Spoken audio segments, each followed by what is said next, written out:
মন মোর মেঘের সঙ্গে উড়ে চলে দিক দিগন্তের পানে, নিশিম শূন্য শ্রাবণ বরষণ সঙ্গীতে, রিমিঝিম রিমিঝিম রিমিঝিম।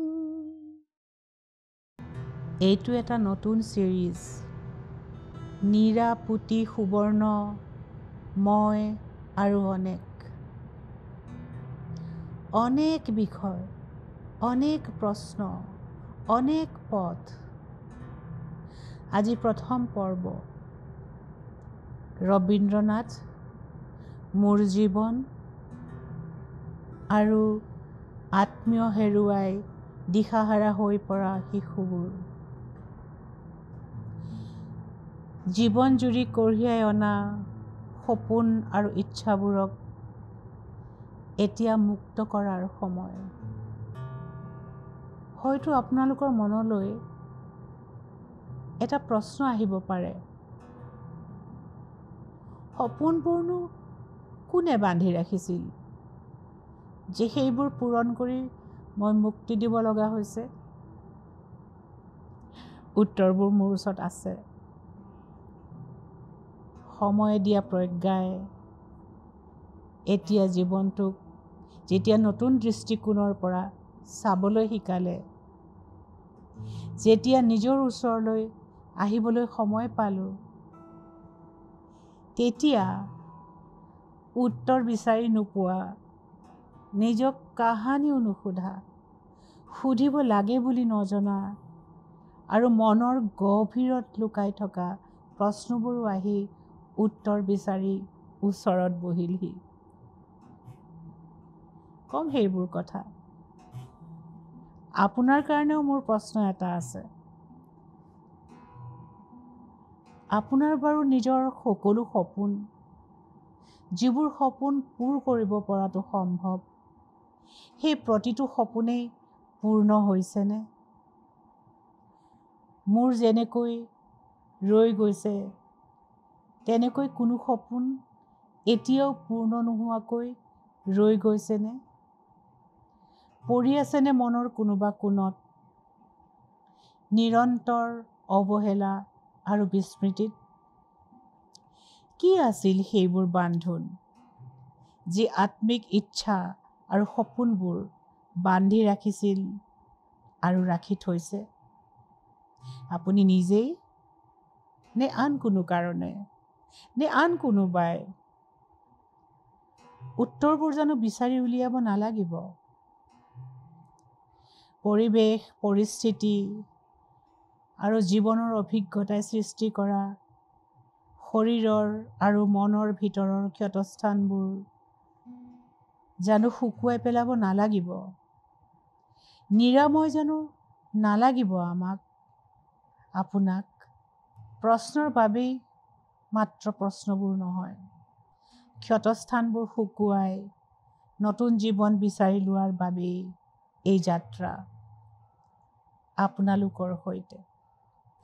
আমি বিচাৰি ল'ব নালাগিব জানো নিজৰ নিজৰ শৰীৰ আৰু মনৰ নিৰাময়, সুস্থতা, প্ৰশান্তি আৰু আনন্দৰ অনুভৱ পাব নালাগিব জানো আমাৰ আত্মাই?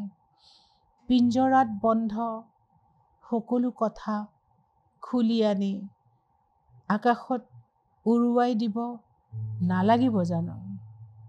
মইতো জানো, মোক লাগিব। জানো কাৰণেই জীৱনক এতিয়া নতুনকৈ গঢ়িছোঁ আকৌ। কিন্তু আপোনাক জানো নালাগে? আমি ভাবিম, কথা পাতিম। অসম্পূৰ্ণ সপোনবোৰে মানুহক কি দিয়ে সেইবোৰ কথা আজি নাপাতো।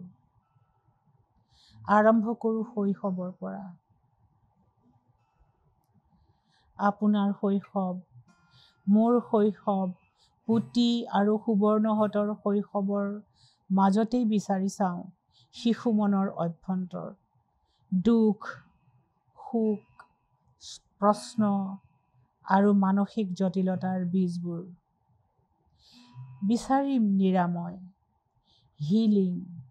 আকাশ আজি ফৰকাল, বাহিৰত উজ্জ্বল ৰ'দ।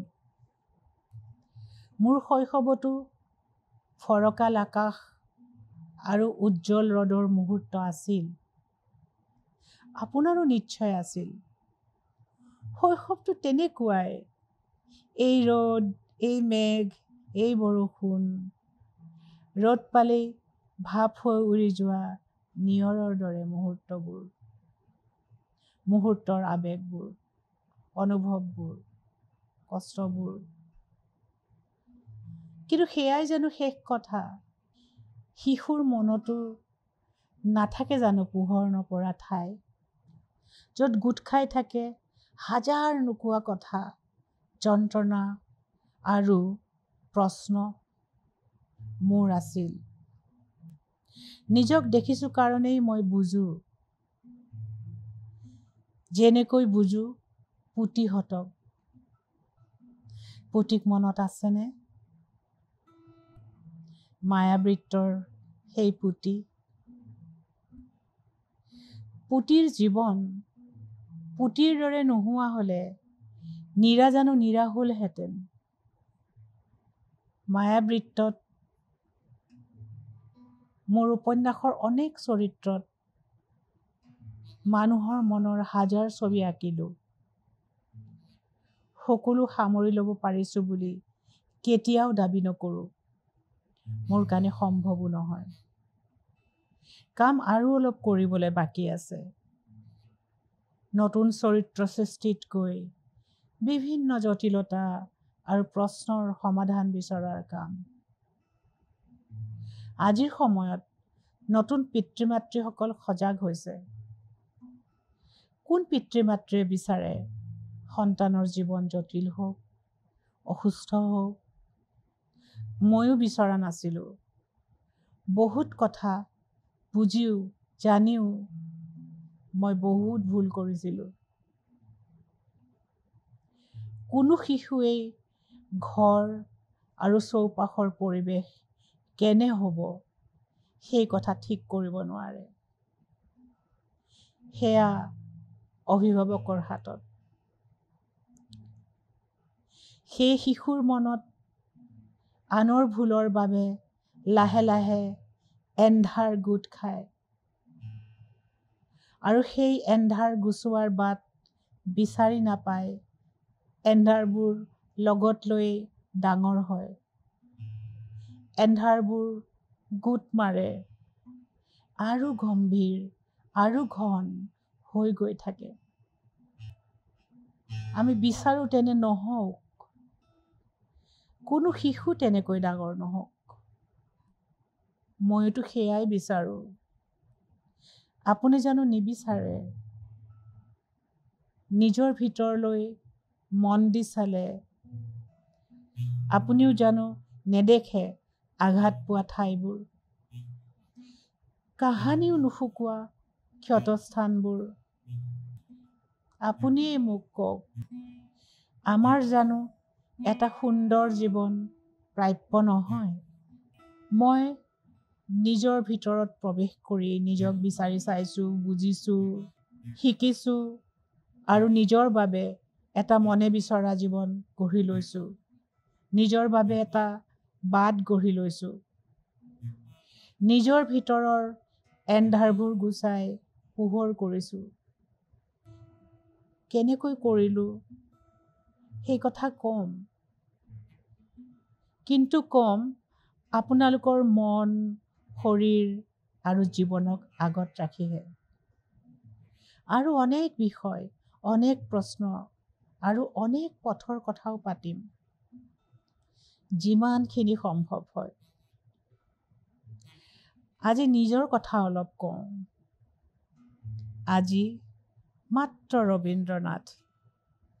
ৰবীন্দ্ৰনাথে মোৰ শৈশৱ আৰু কৈশোৰৰ আৰম্ভণিক গঢ় দিয়া কথাবোৰ। শান্তিনিকেতনত বহুত কিবাই চাবলৈ আছে, বহুত গভীৰকৈ বুজিবলগীয়া বহুত কথা আছে। সেই গভীৰতালৈ আমি যাম, লাহে লাহে যাম। ছাতিমতলা, উদয়ন, পাঠ ভৱন, সংগীত ভৱন, কলা ভৱন, আম্ৰকুঞ্জ আৰু উপাসনা গৃহৰ ওচৰত বহি সন্মুখত থিয় হৈ আমি জীৱনৰ কথা পাতিম। এতিয়া মই আৰু কবিগুৰুৰ কথা পাতোঁ। যদিও মই ইয়াত তেনেই তুচ্ছ এক সত্তা কবিগুৰুৰ তুলনাত, কিন্তু তেওঁ যে মোক ইমানবোৰ দিছিল, মোক যে কিমান সংশয়ৰ সময়ত, কষ্টৰ সময়ত পথ দেখুৱাইছিল, সাহস দিছিল। সেইকাৰণে কৈছোঁ যে কোনোবাখিনিত তেওঁ মোৰ ওচৰৰ, বহুত ওচৰৰ। এইখিনি কথা মোৰ আৰু ৰবীন্দ্ৰনাথৰ, মোৰ আৰু মোৰ পৃথিৱীৰ।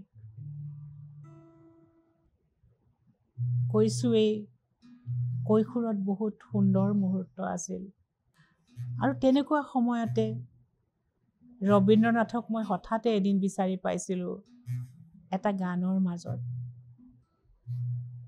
আজ ধানের খেতে রৌদ্র ছায়ায় লুকোচুরি খেলা রে ভাই, লুকোচুরি খেলা।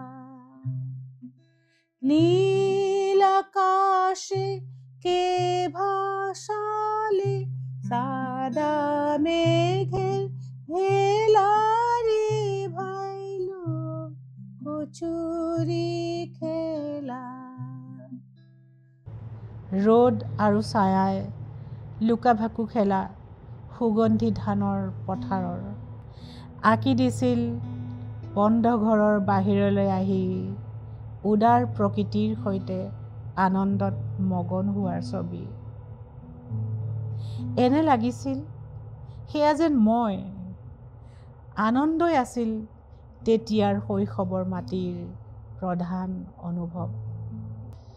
বাহিৰত ক'ৰবাত দুখ আছে, বন্দিত্ব আছে বুলি ভাবিব পৰা বয়স নাছিল সেয়া। কিন্তু সেইবোৰ দিনতেই, তত্ত্ব শিকাৰ আগতেই, থিয়ৰী বুজাৰ আগতেই তেওঁৰ গানে মনত বহুৱাই দিছিল অনেক ধাৰণা। তাৰ ভিতৰত এটা আছিল প্ৰকৃত স্বতন্ত্ৰতাৰ ধাৰণা। এয়া ৰজা আৰু ৰজাৰ তলত বাস কৰা প্ৰজাসকলৰ কথা, য'ত সকলো স্বতন্ত্র। আমরা সবাই রাজা আমাদের রাজার রাজত্বে, নইলে মোদের রাজার সনে মিলব কি সত্ত্বে। আমরা সবাই রাজা, আমি সকলো ৰজা আমাৰ এই ৰজাৰ ৰাজত্বত। আমৰা সবাই ৰাজা আমাদেৰ ৰাজাৰ ৰাজত্বে, নইলে মোদেৰ ৰাজাৰ সনে মিলব কি সত্ত্বে। আমৰা সবাই ৰাজা। ৰাষ্ট্ৰৰ সৈতে একাত্ম অনুভৱ কৰা যি স্বতন্ত্ৰতা, বুজা নুবুজাৰ মাজতেই বুজিছিলোঁ। কাৰণ সেই গানটোত আছিল কিছুমান এনে কথা যি সহজকৈ আমাক কথাবোৰ বুজাই দিছিল। আমরা যা খুশি তাই করি তবু তার খুশিতে চড়ি, আমরা যা খুশি তাই করি তবু তার খুশিতে চড়ি। আমরা নই বাধা নই দাসের রাজার দাসের দাসত্বে, নইলে মোদের রাজার সনে মিলব কি সত্ত্বে। আমরা সবাই রাজা। আমাৰ যি মন যায় কৰোঁ আৰু নিজৰ আনন্দতেই থাকোঁ, নিজৰ আনন্দৰ মাজতে থাকোঁ। কাৰণ আমি কোনো দাস নহয়, আমি বন্ধনত নাই কোনো ৰজাৰ ত্ৰাসৰ দাসত্বত। রাজা সবারে দেন মান, সে মান আপনি ফিরে পান। রাজা সবারে দেন মান, সে মান আপনি ফিরে পান। মোদের খাটো করে রাখেনি কেউ কোনো সত্যে, নইলে মোদের রাজার সনে মিলব কি সত্যে।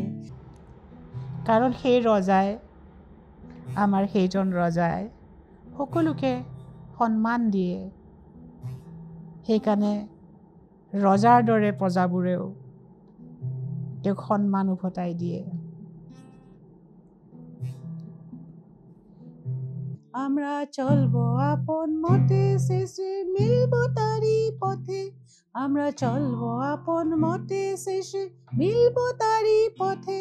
মোরা মরব না কেউ বিফলতার বিষম আবর্তে, নইলে মোদের রাজার সনে মিলব কি সত্যে। আমরা সবাই রাজা। আমি কোনো নমৰো বিফলতাৰ বিষম আৱৰ্তত, এই ৰজাৰ তলত। স্বতন্ত্ৰতা শিকিছিলোঁ, স্বাধীনতা কাককৈ বুজিছিলোঁ। সেইকাৰণে কেতিয়াও কোনো বন্দিত্ব মানি ল'ব নোৱাৰিলোঁ। যি বন্দিত্বই উশাহ ল'ব নিদিয়ে, যি অনুশাসন আৰু নিয়মে নিজৰ বিকাশ হ'বলৈ নিদিয়ে, নিজৰ আনন্দত মুকলিমূৰীয়াকৈ জীয়াই থাকিবলৈ নিদিয়ে, ভালে থাকিবলৈ নিদিয়ে, সেয়া ঘৰত হওক, বাহিৰত হওক, য'তেই নহওক, সেই বন্দিত্বক মই অস্বীকাৰ কৰিবলৈ শিকিলোঁ কাৰণে মই মূৰ তুলি থাকিবলৈও শিকিলোঁ, আৰু মূৰ তুলি নিজৰ বাটেৰে গৈ থাকিবলৈও শিকিলোঁ। মনত আছেনে পুতিক, বহুতেই নিজক বিচাৰি পোৱা পুতিক। পুতিয়ে ৰবীন্দ্ৰনাথ সৰুতে পঢ়িছিল নে নাই, পুতিয়ে কোৱা নাই। আমি নাজানো, মই কিন্তু পঢ়িছিলোঁ। পুতিৰ বয়সতেই নহয়, তাৰ পিছতো বহু দিনলৈ, এতিয়া আকৌ। শিশু মনৰ কষ্ট আৰু সমস্যাবোৰৰ কথা আমি বাৰু কিমান ভাবোঁ, কিমান জানো। তেওঁলোকৰ প্ৰশ্নবোৰক আমি কিমান গভীৰভাৱে লওঁ। বহুতেই হয়তো সৰু হৈ আছে, একো নহয়, পাহৰি যাব, ঠিক হৈ যাব বুলি বহু কথা আওকাণ কৰোঁ। এই সমাধান নকৰা বিষয়বোৰে ভৱিষ্যতে তেওঁলোকৰ মন আৰু শৰীৰৰ কিমান ক্ষতি কৰিব পাৰে আমি নাভাবোঁ। হয়তো ভাবিব লাগে বুলিও নাজানো। এইবোৰ বিষয় লৈয়ে এইটো বিশেষ চিৰিজ। শান্তি নিকেতনলৈ আহিছোঁ। এই শান্তি নিকেতনৰ গুৰুদেৱ ৰবীন্দ্ৰনাথে শিশু মনৰ কথা ভাবিছিল, লিখিছিল। শৈশৱৰ পৰা আজিলৈ মই মুখামুখি হোৱা সমস্যাবোৰৰ সময়ত যিবোৰ কথাই মোক বাট দেখুৱাইছিল, সাহস, শক্তি আৰু সান্তনা দিছিল, তাৰ ভিতৰত আছিল ৰবীন্দ্ৰনাথৰ গান, নাটিকা, কাহিনী আৰু চৰিত্ৰবোৰো। মোৰ, আপোনাৰ আৰু অনেক শিশুৰ মনোজগতৰ পোহৰ নপৰা ঠাইবোৰত এই চিৰিজত পোহৰ পেলাই চাম, সমাধান বিচাৰিম। মই নিজে শিকা কথাবোৰ ক'ম। প্ৰথমে ক'ম শৈশৱত বায়েকক হেৰুওৱা পুতি আৰু মোৰ দৰে শিশুবোৰৰ কথা।